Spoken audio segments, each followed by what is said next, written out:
This is Franchise Today, brought to you by FRM Solutions, providers of the best-in-class software solutions for franchise relationship management. Franchise Today is your destination for weekly information, conversations, and interviews with accomplished industry leaders, all of whom share best practices for sustainable growth and sensible franchising. Here now, your host, Stan Friedman, to kick off this week's podcast. Today is Wednesday, February 15th. I'm Stan Friedman, and this is Franchise Today. Well, big stuff happening this week as our very first Zor Forum Masterclass kicks off tomorrow, featuring the master of transformation himself, E-Myth author Michael E. Gerber. So, franchisor executives, founders, and leaders, as you prep for the IFA convention less than 2 weeks out, do not miss this 1-hour masterclass, The E-Myth Franchisor with Michael E. Gerber. There's a really good chance that this hour could fundamentally change everything you thought you knew about franchising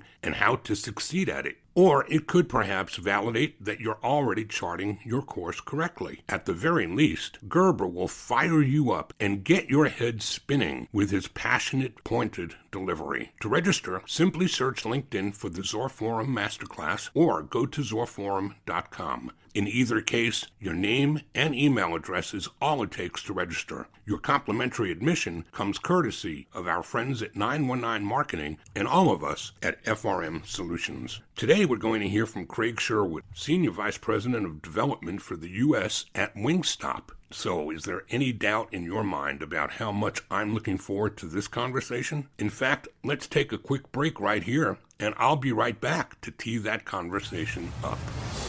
Franchise Today will be right back, but first, a word from our sponsors.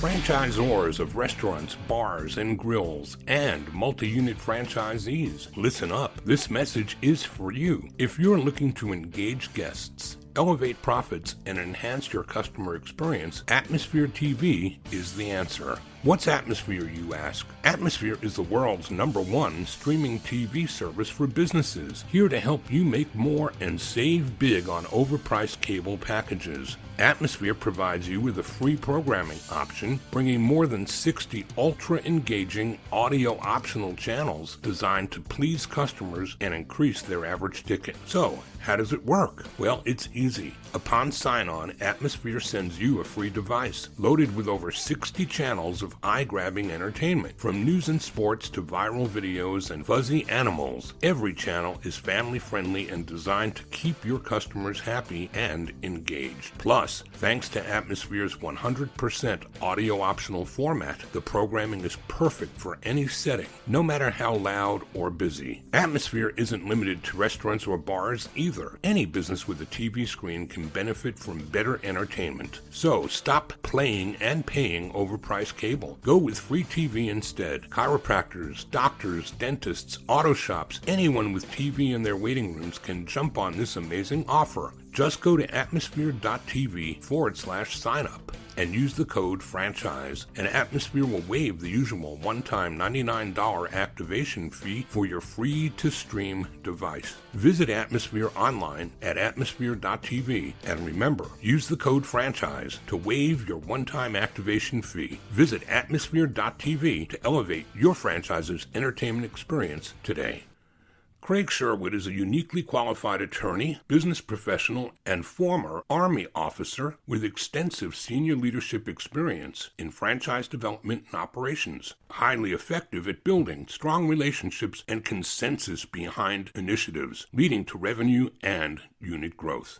Craig Sherwood, welcome to Franchise Today. Thanks so much for having me, Stan. Appreciate you being here, and I'm anxious to learn more about your illustrious past. We'll talk about how franchising found you, but first I want to talk about your military career. How long were you in the armed services? So I was a Army cadet in college in ROTC for 3 years, and then a little over 3 years on active duty. And when would that have been? So that was 1988 to 1991. So was a baby second lieutenant in West Germany. Got there in June of '89, and the wall came down in November of that year. So really interesting time to be in the military and see the kind of the end of the Cold War, or maybe it was just phase one of the Cold War, because it seems like we're certainly back there again. Well, but it's never too late to say thank you for your service. And what a great foundation that's probably given you to the career we're going to talk about today, isn't it? It absolutely is. And thank you so much for that. So we hear about it theoretically all the time, that veterans should make great franchisees and or franchisors because they're familiar both with following somebody else's game plan and also giving orders. So it's taking orders, it's giving orders. It sounds to me like why athletes make good franchisees too, because it just makes sense that you've got a playbook or you've got a manual that you have to follow. And here we call it the ops manual or the FDD to get into the game. And literally, I think those are very, very transferable skills. So you came right out of the service. Did you do college in the service, or was the service your education? No, so I actually earned while I was in college, I'd always wanted to serve and tried ROTC just to see if I enjoyed it. And I did, and kind of pursued it during my undergraduate. And then when I graduated from college, I was commissioned as a second lieutenant and went to my artillery basic course, and then spent a little time at airborne school and ranger school, and then 3 years in Germany at, like I said, at a very, very interesting time in the world. So it was a great experience. And to your point, military veterans do make great franchisees. They operate within a system. They're focused on the end user and making sure that guests, whatever franchise they might be in, that they're going to take care of people. And that's really what franchising is all about, just taking care of people. So tell us where it all began for you coming out of the service. What came next, and where were you in your life cycle when franchising bumped into you for the first time? Sure. So when I left the military, I was recruited by Taco Bell. One of the RVPs, regional vice presidents, was a former naval officer and wanted to bring junior military officers into the operations to kind of lead the next generation for Taco Bell. And I started in that program and started as a single unit general manager, learning the ins and outs of the restaurant business and doing opens and closes and, dealing with the drive-through on a Friday night with, intoxicated consumers coming through the drive-through. So great experience to really cut my teeth. And then, built from there and became the market manager and ran our Minneapolis operation for the company. And that's when franchising found me. Pepsi owned Taco Bell at the time and decided that they were going to do a major shift. And they were about 80% company owned, 20% franchise. And so from 1994 to the year 2000, completely inverted that model and sold most of the company restaurants to become 80% franchise, 20% company. And so my market was sold, and then I went on to lead all of the transition activities in bringing those new franchisees into our system and getting them set up with the stores that they have built. So it was really an interesting business model, and I was always fascinated at it from the very beginning, where you're asking a franchisee to use their money to build your brand. And that always was never lost on me, because I never had the risk tolerance to do it myself. And so I respect people who do that, and felt like it's incumbent upon us as the franchisor to do everything that we can to make sure that we're partnering with our franchisees. We're treating them like partners, and they have a seat at the table. Because they are very much a part of the brand and growing the brand and building on its legacy. So it was just a really unique opportunity for me to get in, having been on the company operations side and then thrust into the franchising world. And what market were you in when you were doing this work? So we sold Minneapolis. I lived in Minneapolis, and then I worked for Taco Bell doing all of our transitions nationally. So we were selling restaurants anywhere from packages of 5 up to 60 company restaurants at a time. So at any given time, we had multiple deals going on around the country. So I lived on a plane, met with franchisees, helped with the transition after a letter of intent was signed to make sure that we were setting them up to be successful, making sure that both the consumer and the employees felt like it was a seamless experience, because you can't just shut the lights off and say, all right, now there's a new owner. They don't care. At the end of the day, a consumer sees your brand name above the door, and they don't care if it's franchise or company. They expect a certain level of service. So we needed to make sure that it was as seamless as we possibly could make it. So what came next? Where to from there? So funny, I actually, Taco Bell wanted me to move out to California in in 2000, my wife and I decided we didn't want to do that. So I ended up going to law school full time, and it was a very interesting part of my career. I was, early 30s. My oldest was Michael was 4. My youngest was 6 months. And there just wasn't enough hours in the day to do anything right. So I was, I was consistent. I always say I was a bad husband, father, and student, but it was a good experience. Got my law degree, practiced for a few minutes, and absolutely hated it. And realized that I wanted to use that experience and that knowledge that I acquired in law school, but I really wanted to get back into the business. And so came back to Yum Brands at that point to work for some folks that I had worked for previously, and ran a large chunk of our non-traditional business for Yum, notably on military bases, which was really gratifying for me to be able to serve again, bringing our brand to service men and women around the world with Taco Bell, Pizza, and KFC. So ran that business for 5 years, and then jumped over to Corner Bakery, did franchise development for that concept for a while, landed at Sonic, and then shifted away from restaurants and became the chief development officer for Gold's Gym, and loved that brand. It was very much part of my lifestyle.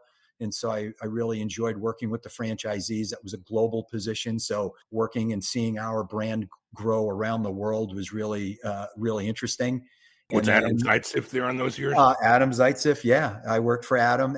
It's funny, Adam and I started a week apart in 2016. So he came on as our chief information officer. I was our chief development officer.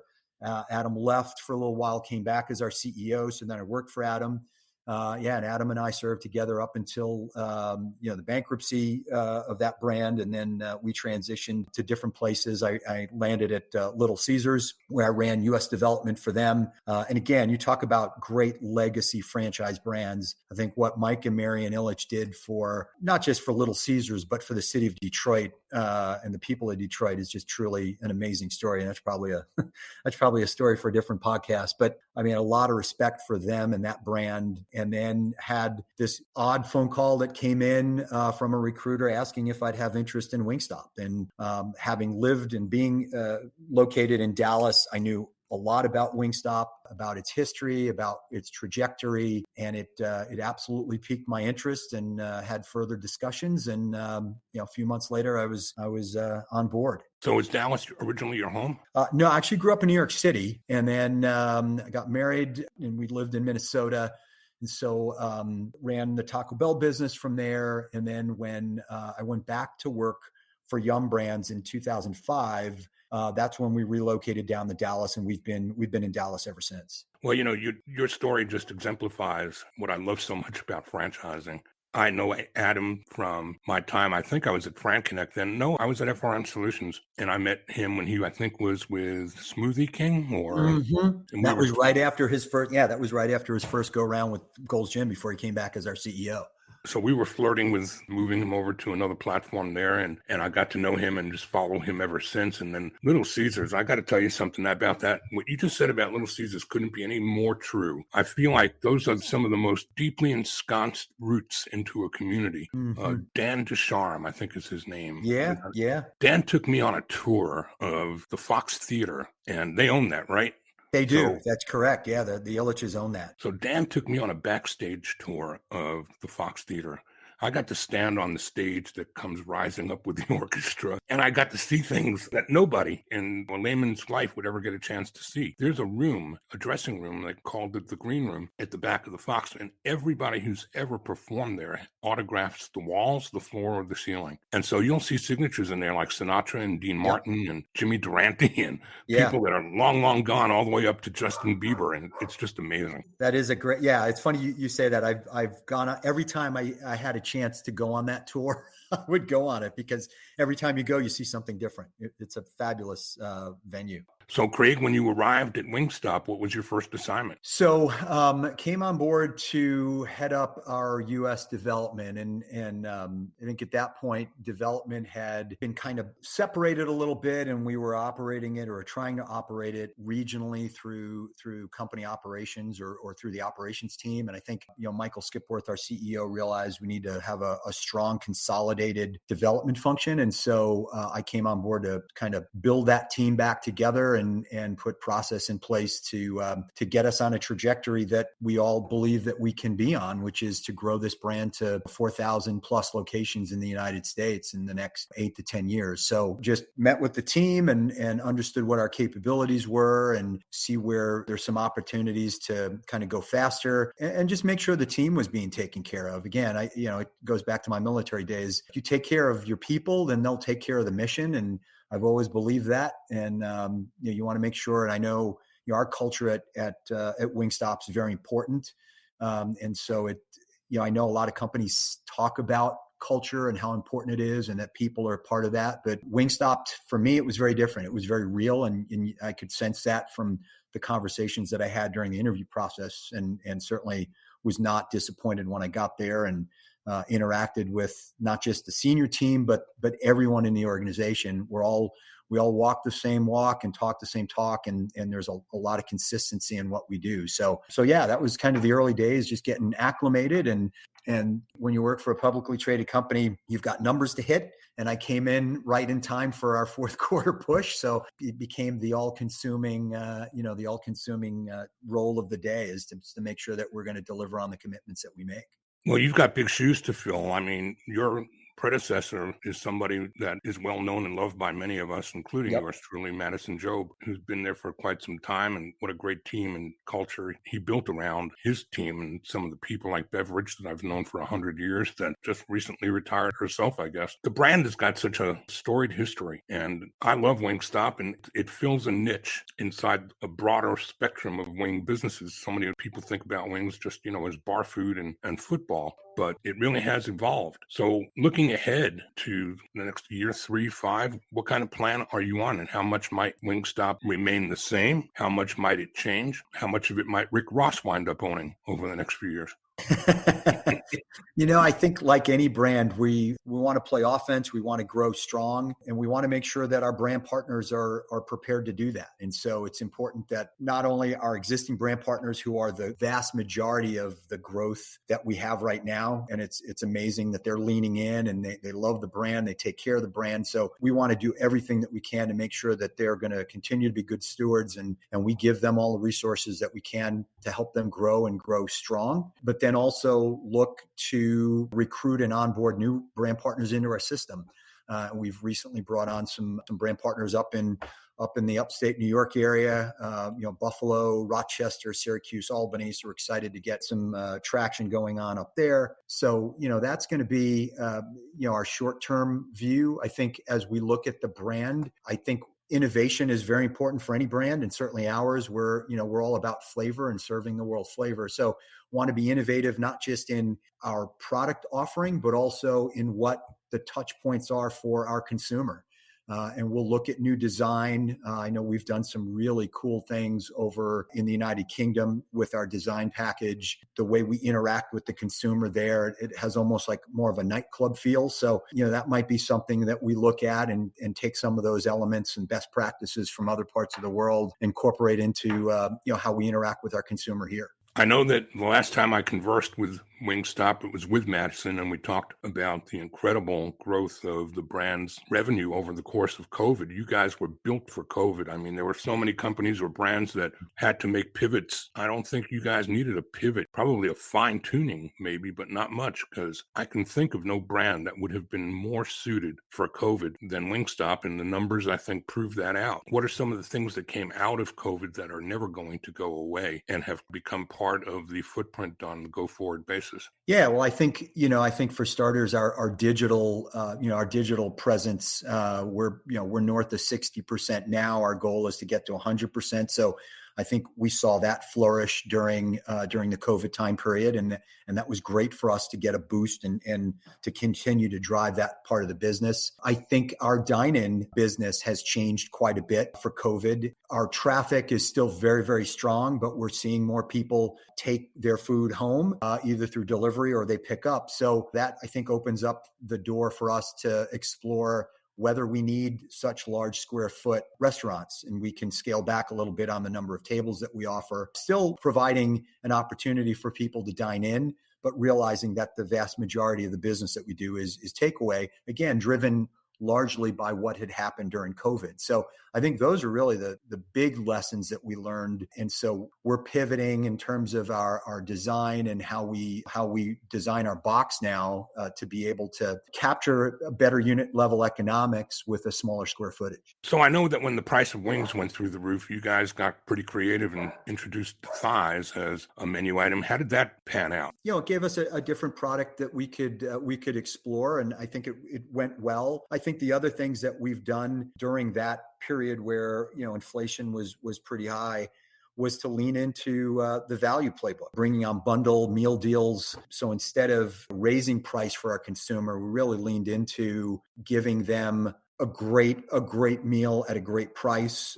We did the boneless meal deal, which was 20 boneless wings in 4 different flavors with large fries and 2 dip. And I think the price point on that was like $16.99. So you get a lot of food for not a lot of money. And at a time when things were tight and prices were rising, I think our consumer really appreciated that. So, I think that's where, again, another key learning from the whole COVID time period is really listening to your consumer and pulling levers that they want to see at the appropriate time to make sure that our business is going to be successful and the consumer is going to continue to have a great experience with us. So now wings are back down to probably an all-time low, and you guys are running hard with sandwiches. Yeah, that was, it's funny. That was an exciting launch. I had just come on board in August of 20, and I think, 2 weeks after I started, we launched chicken sandwich to just an amazing entry, and the consumer really, really loved it. So much so that I think we sold 1 million sandwiches in the first 4 or 5 days and ran out of product. So I think we went through a month worth of stock in less than a week. So had to reset and get our suppliers back up to speed. But it was great because it showed us that the consumer has a strong desire for lots of different flavors on their chicken sandwiches. I mean, the chicken sandwich does such a nice job in this country as a menu option, and with so many concepts out there that has it. We wanted to be very different and lean into what we do best, which is flavor, and 12 different flavors of chicken sandwich, and the consumer really, really rewarded us for that. So it's still a very strong menu item for us. It opened up a new day part for us, really helps us with lunch, but then also drives incrementality because we have an opportunity for a consumer to try us who might ordinarily not, and really experience the brand and our flavor through the chicken sandwich. We got a lot that we've talked about, and we're going to come back from a break and we're going to continue the conversation, and let's talk some more about the franchise development side of life. We're talking today with Craig Sherwood, Senior Vice President of U.S. Development at Wingstop, and we'll be right back. Franchise Today will be right back, but first, a word from our sponsors. We are all familiar with Vistage, YPO, and EO. Well, now comes Zor Forum, a somewhat similar type of executive group, but this one comes with a twist. Zor Forum groups are exclusively for franchisors. Imagine a peer group for sharing and networking on a platform built exclusively for franchise executives. Zor Forum members are afforded unparalleled access to best practices and some of the brightest minds within the franchising world through regular meetings and a dedicated communications platform. In this post-COVID world, a franchise-specific mastermind or peer group is an endeavor worth making time for. Zor Forum groups of 6 to 10 will bring leaders together that are in similar situations, but with exclusivity in terms of their competitive sets, so that each can openly help others benefit from their respective knowledge, perspective, and experience with no fear of competitive loss. Network, learn, strategize, and remain motivated along your journey. Join a peer group, not just any peer group, Join the only one designed for emerging franchisors. Join Zor Forum. Learn more at zorforum.com. That's www.zorforum.com.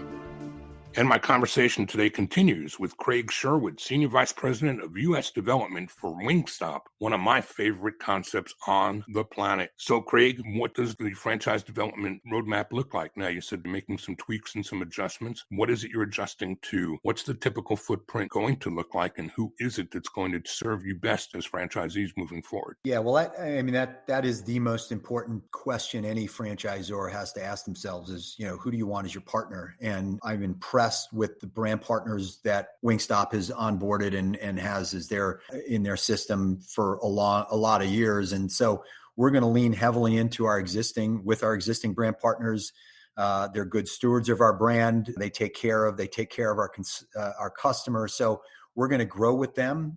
They have the capital to do it. They have the passion to do it. So that is our strong preference, is to grow with our existing brand partners. But there's also some white space in and around the United States where it makes sense for us to bring on new brand partners who understand that geography better than others. And so we're recruiting. As I said earlier, we just brought on a new brand partner in upstate New York.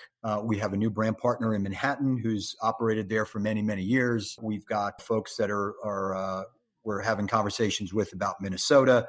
So it's an exciting time for us. We want to find brand partners who are going to be good stewards of our brand and take care of serving the world flavor, but also serving our customers and our employees, and making sure that it's just a great environment to come visit and eat in, but also from an employee perspective, that it's a great place to work. I think it's a bold move to go into Western New York with a franchise. There are markets in the country like Buffalo for wings or New York for delis that sometimes, to me, it seems like if you can make it work there, you can do it anywhere. My hat's off to you. Yeah, it's funny you say that, because that was the conversation we had, very pointed conversation with the brand partner from that area. And we said, you're going into the birthplace of the wing. Are you the right guy to do that? And we can come alongside you with the product, but you're going to have to distinguish yourself as an operator and with some very discerning folks in upstate New York, particularly the Buffalo area, and he's up for the challenge. So we're pretty excited. I kind of remember a memory from my early days at Blimpie Subs and Salads when I headed global development for Blimpie, and I brought Blimpie to Paris for the franchise show in France. And our graphic then, our meme, was Tony Conza, our founder, dancing with a 6-foot sub, a catering sub, and the back of the booth had that display. And the French would look at the back of the booth and they would look at me, and they would look at the back of the booth and they'd look back at me and say, "Baguette?" And I'd say, "Oui, American, oui." And they would look to their dog and Fifi, raise your leg on that. They were brutal. They were brutal. Yeah. I mean, there are just certain things you think twice about when you're marching into a territory that is so steeped in its belief that they are the one, they are the only, they are the thing, they are it. Buffalo with wings or beef on weck. I mean, hats off to you for doing what you're doing there. So who's the best model for a franchisee? Are you single unit, other than your existing base that you're drawing from to deal with those that you already know? Who are you bringing in? Are you doing single or multi-unit or area development? How is that going to look? We're doing multi-unit development. So we're looking for brand partners that obviously have the financial wherewithal, but are looking to grow out a territory with 5+ locations. Most of our brand partners are fairly large. And so we want to be able to go into an area where we have continuity of operations, continuity of the brand partner, where they have a territory, they can feel like they can build additional units. And if they're going to impact, then they're only going to impact themselves, and they're not going to impact other franchisees or other brand partners. So we're really, really mindful of carving out the territory in a way that is respectful to an operator. And we have markets where we have mixed, we have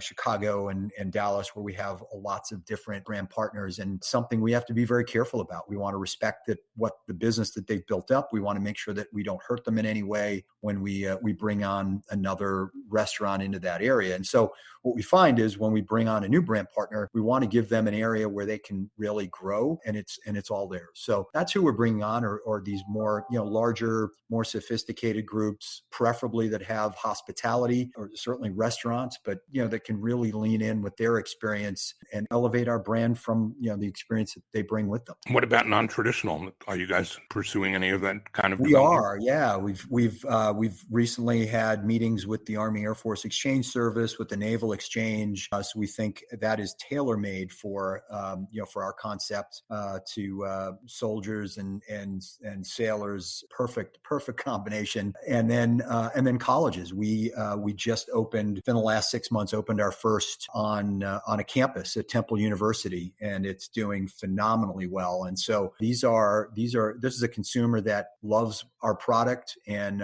so we definitely want to go heavy with those non-traditional users. Some things never change, I guess. In my Wing Zone days, it was college campuses, military bases, or near manufacturing facilities, anyone that had a second or third shift. Yeah, very true. Well, we're at the place where it's time, before I ask you for contact info, it's time for me to ask you, is there anything I didn't ask you today that you wished I did? I think we're very thorough. I think maybe what I would add is, what's the temperature of our brand partners right now in this, I think, this current economic or macroeconomic condition, with inflation the way it is, the threat of a recession. And, we just had last week, we had a development summit in Dallas where we brought in some of our largest brand partners to discuss kind of the future of development and what are we doing as a brand partner? How can we be better for them and helping them? And we were fortunate to have the chief economist for Boston Consulting Group was our guest speaker, and kind of laid out where things are going, or at least where he believes things are going. It sparked a lot of conversation afterwards about, okay, so if that's gravity, how do we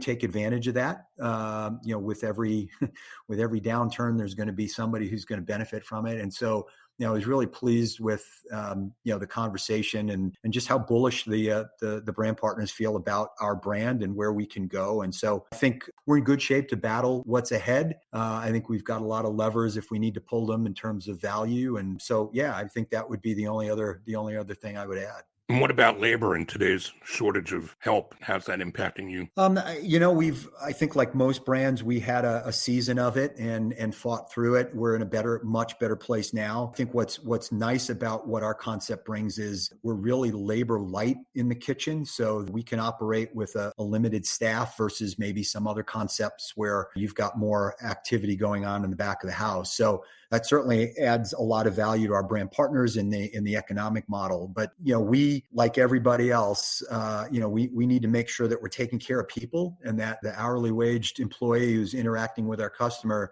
is probably the most important person in our company. And I know we're coming up to the big game here in a couple of weeks, and that is a huge, huge day for us. And, we've got to make sure we're taking care of our employees on that day, because it's very, very busy. It's going to be frustrating. And they're the ones that are going to make it happen for the customer. So we want to make sure we protect them. In all my years in the chicken wing business, in the past couple of years, I've seen two things that I never thought I'd live to see. I've seen wings on a menu at market price, and I've seen robots saucing wings. Who knows what comes next? You never do. No, that is true. Craig, how about some contact info for the audience that may want to reach back out to you? Sure. So it's my email address is Sherwood, CSHERWOOD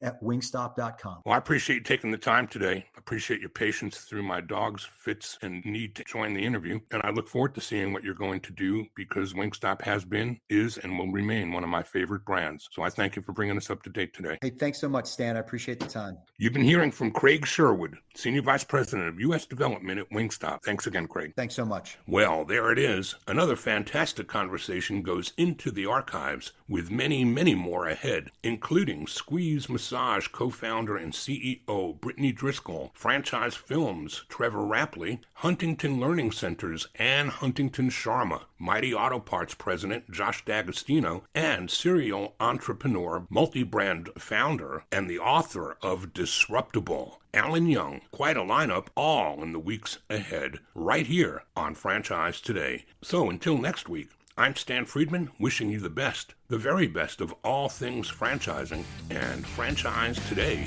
is out. Franchise Today is a production of FRM Solutions, providing best-in-class CRM tools to empower relationships with prospective and existing franchisees. No excuses, just solutions. Find them online at frmsolutions.com. Join Stan every Wednesday at noon Eastern for another live episode of Franchise Today. Or, as always, download episodes on demand at blogtalkradio.com or iTunes.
When you're part of a military family, you understand sacrifice and support. So at American Public University, we honor your dedication by extending our military tuition savings to your extended family. Parents, spouses, legal partners, siblings, and dependents all qualify for APU's preferred military rate of just $250 per credit hour for undergraduate and master's level programs.